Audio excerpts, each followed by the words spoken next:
আর্জেন্টিনায় ক্ষুদ্র ঋণ চালু করতে বাংলাদেশের সহযোগিতা কামনা করেছেন ঢাকায় নিযুক্ত দেশটির রাষ্ট্রদূত মার্সেলো সিজা।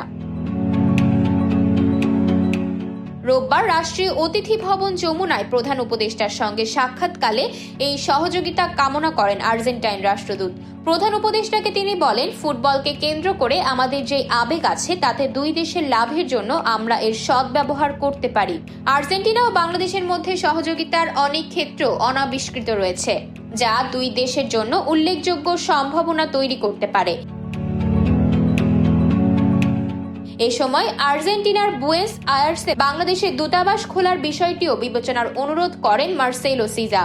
আর্জেন্টাইন রাষ্ট্রদূত আরও বলেন, বর্তমানে আর্জেন্টিনার প্রায় 700 মিলিয়ন মার্কিন ডলারের বাণিজ্য তাদের অনুকূলে রয়েছে এবং তারা বাংলাদেশ থেকে আমদানি বাড়িয়ে এই সম্পর্ককে ভারসাম্যপূর্ণ করতে চায়।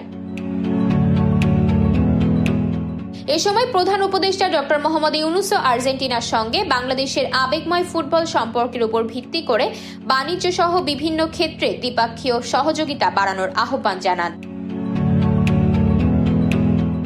আর্জেন্টিনা ফুটবল দলের প্রতি বাংলাদেশের জনগণের বিপুল সমর্থনের কথা উল্লেখ করে প্রধান উপদেষ্টা বলেন, আমাদের মধ্যে আবেগের সম্পর্ক রয়েছে, আমরা এর উপর ভিত্তি করে সম্পর্ক গড়ে তুলতে পারি। মাঠ প্রস্তুত, আমরা এটাকে অন্য ক্ষেত্রে নিয়ে যেতে পারি।